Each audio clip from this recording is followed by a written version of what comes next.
As part of reviewing the Selwyn District Plan, we look at the natural hazards that Selwyn may face and how these should be managed.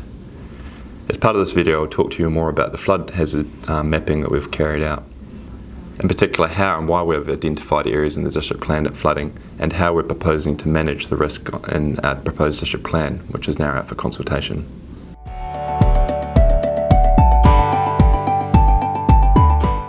Every council is required to identify and manage natural hazards within their district. This includes flooding. We've looked at two types of flooding outside the coastal environment area. The first being surface flooding, which happens when the land can't absorb rainfall and excess rainfall either pond or runoff.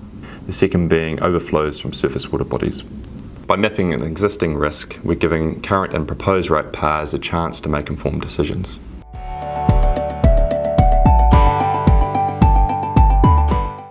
While the current district plan manages a risk in a 1 in 50 year event, the proposed district plan looks at more extreme events. The Canterbury Regional Policy Statement requires the council to assess and manage risks in a 1 in 200 year event.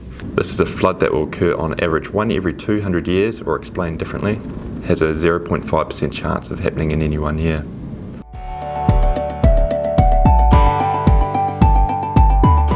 To identify areas of facing risk, we carried out computer modelling of various size events.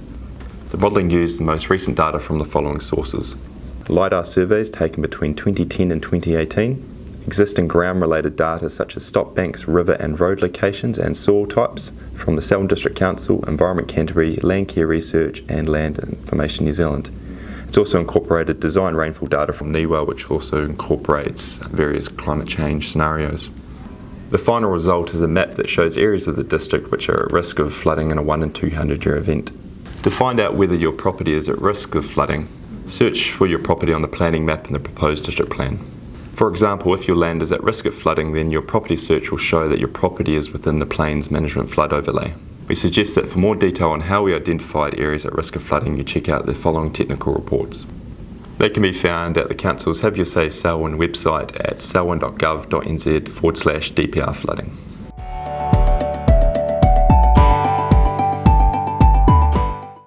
We're proposing to manage flood risk with the same restrictions that are currently in the district plan.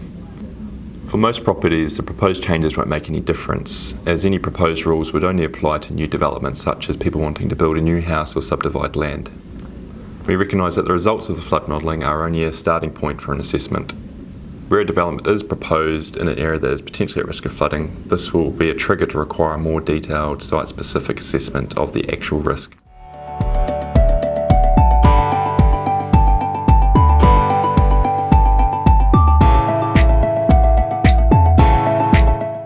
Yes, the effects of climate change have been considered. This is something that councils must do when reviewing a district plan, with the most recent climate change data from NIWA being built into the model.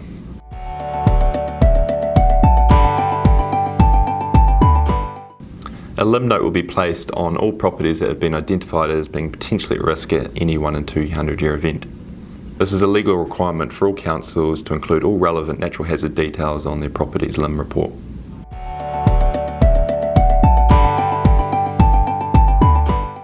This will depend on the site's characteristics. There is already a requirement for new houses in identified flood areas to be built 300 mils above the indicated flood level, and this is proposed to be carried through into the proposed district plan.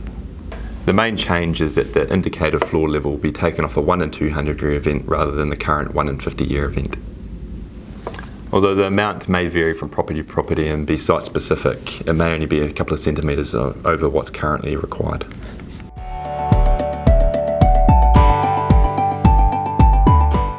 The council cannot advise property owners what effect this new flood information may have on their insurance. It is important to note that this risk has always existed, it is now just being mapped. Different insurance providers will have different policies, so it's important to contact your insurer directly to see what their policy states.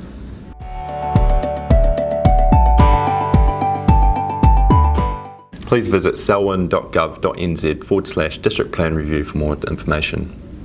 You can also call us or come to one of our drop-in sessions being held around the district. And finally, you can make a submission on any of the proposed provisions, including how the flood areas are mapped. Any submission seeking to change mapped area will need to be accompanied by sufficient evidence. Have your say by 5 p.m. on Friday, the 11th of December.